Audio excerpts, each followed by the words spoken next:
हुई, कुछ बयान उपेंद्र दत्त जी की तरफ से आए, कुछ रामेश्वर महतो की तरफ से आए, कुछ दूसरे विधायकों की तरफ से आए, तो ये बयानबाजी का सिलसिला चलता रहा। अब एक था कि खरमास के बाद जो है कोई एक फैसला ये लोग लेंगे, लेकिन आप इस पर गौर करिए कि ये फैसला जनता दल यूनाइटेड और भाजपा के रिश्तों के साथ जोड़कर आपको देखना चाहिए कि उधर जो डेवलपमेंट हो रहा है वो कितना आरएलएम की पॉलिटिक्स को प्रभावित कर रहा है। अब देखिए, आरएलएम के जो लोग हैं वो चिराग पासवान के दही चूड़ा भोज में नहीं गए,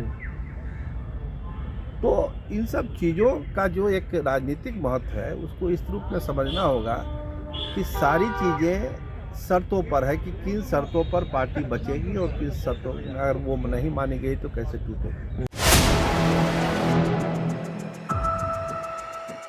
देखिए, इस वक्त हमारे साथ बिहार के senior journalist Saroj Singh sir हैं और जाहिर तौर पर बात उपेंद्र कुशवाहा की पार्टी, उपेंद्र कुशवाहा और उनके बागी विधायकों को लेकर होगी। राष्ट्रीय लोक मोर्चा के 3 विधायक आलोक सिंह, रामेश्वर महतो और माधव आनंद, जिन्होंने उपेंद्र कुशवाहा की मुश्किलें बढ़ा रखी हैं, और ये चर्चा बिहार के राजनीतिक गलियारों में आम है कि खरमास के बाद ये तीनों विधायक झटका दे सकते हैं।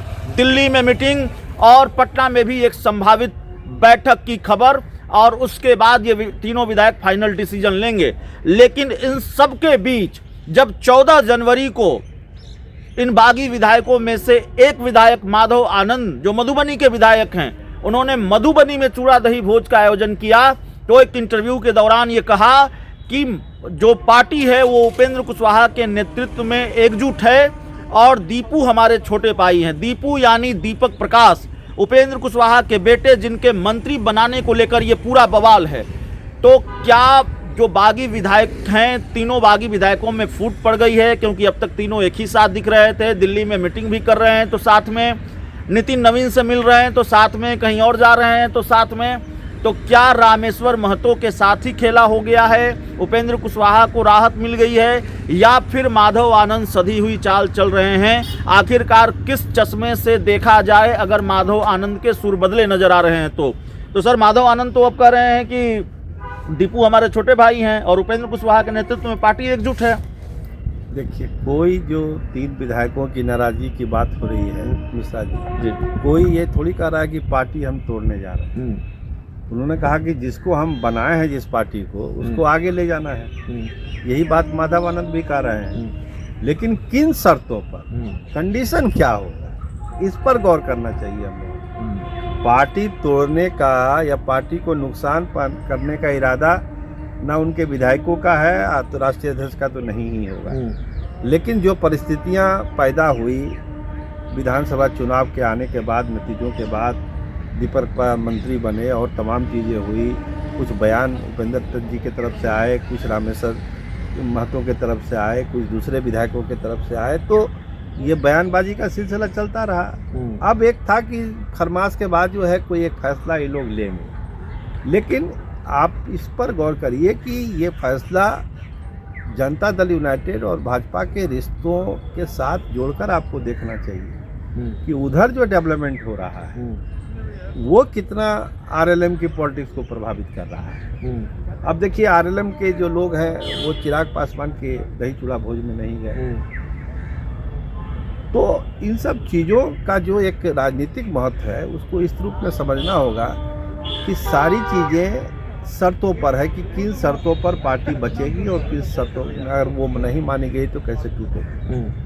तो हमने आपको पिछली बातचीत जब हमारी आपसे हुई तो हमने कहा था कि कोशिश दोनों तरफ से हो रही है। नहीं, आपकी बातचीत सिर्फ हमसे नहीं हो रही है, आपके रडार में वो विधायक भी हैं। क्या ब्रेकिंग न्यूज है, बताइए।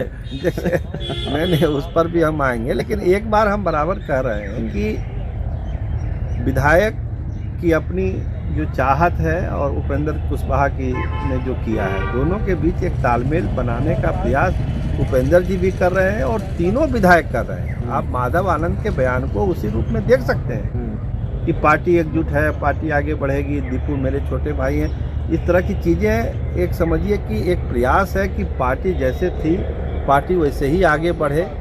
लेकिन जो परिस्थितियां खरमास के पहले थी वही परिस्थितियां आज भी है। एक चीज़ जो भाजपा जनता दल यूनाइटेड के जो अपने रिश्ते हैं, उन रिश्तों के उतार चढ़ाव से आरएलएफ की पॉलिटिक्स भी प्रभावित होती है। और ये जो बयान आपने माधव आनंद का सुना है, उसी राजनीति से प्रभावित है। नहीं, माधव आनंद के बयान को कैसे देखें? रामेश्वर महतो का साथ उन्होंने छोड़ दिया है, वो उपेंद्र कुशवाहा के पाले में आ गए हैं, या फिर सधी हुई सियासी चाल चल रहे हैं? अभी वो अपना नफा नुकसान थोड़ा बहुत बारीकी से देख रहे हैं। रामेश्वर महतो की तरह उतने मुखर नहीं हैं, या संन्यास पर आमादा नहीं है। रामेश्वर महतो जैसे कह रहे हैं कि हमको जरूरत पड़ेगी राजनीति से संन्यास ले लेंगे। यानी संन्यास लेने के लिए कोई नहीं आया है, और कोई भजन गीत गाने के लिए राजनीति में ये लोग नहीं है। जनप्रतिनिधि है, जनता ने चुनकर भेजा है, तो राजनीति ही करेंगे। ये संन्यास उन्यास वाली बात तो बोलने के लिए है। मेरा ये कहना है कि माधव आनंद चूँकि विधायक दल के नेता भी हैं, की राजनीति को भी समझते हैं, पटना की राजनीति को भी माधव आनंद समझते हैं, तो उधर जो डेवलपमेंट है, खासकर जदयू भाजपा के रिश्तों में जो खटास लगातार आ रही है, उसका कहीं ना कहीं प्रभाव इधर भी पड़ता है। आप ये मत समझिए कि तीनों विधायक अलग अलग हो गए हैं। सब लोग, आपने कहा कुछ बताइए, हम आपको बता दें कि तीनों विधायक की रोजाना एक दूसरे से बात होती है। अलग अलग कहाँ है? एक ही पार्टी में है, एक ही सिंबल से जीते, अलग अलग कहाँ है? रोज बात हो ही रही है, तो अलग कैसे मानेंगे हम? और एक चर्चा है कि पटना में इन बागी विधायकों का प्लान ये है कि पटना में उपेंद्र कुशवाहा से नाराज या उनकी पार्टी छोड़ चुके लोगों की एक बड़ी मीटिंग बुलाने की तैयारी है। ठीक है, ये इस तरह की डिस्कशन विधायकों ने भी किया है, आपकी खबर ठीक है कि इस तरह का एक किया जाए, लेकिन ये सब बात की चीज़ें हैं। अभी जो होना है, दो चीज़ होना है। या तो ये मामला सलट जाएगा, ठीक है ना, अब खरमास तो खत्म हो गया, खरमास खत्म हो गया, नॉमिनेशन शुरू होंगे एमएलसी के लिए। मामला सलटना होगा तो उसी में सलट जाएगा, या बिगड़ना होगा तो उसी में बिगड़ जाएगा। उसके बाद कोई डिसीजन होगा। अगर सलट गया तो सब चीज़ ठीक, अब बिगड़ गया तो फिर बहुत सारे रास्ते खुले हुए हैं।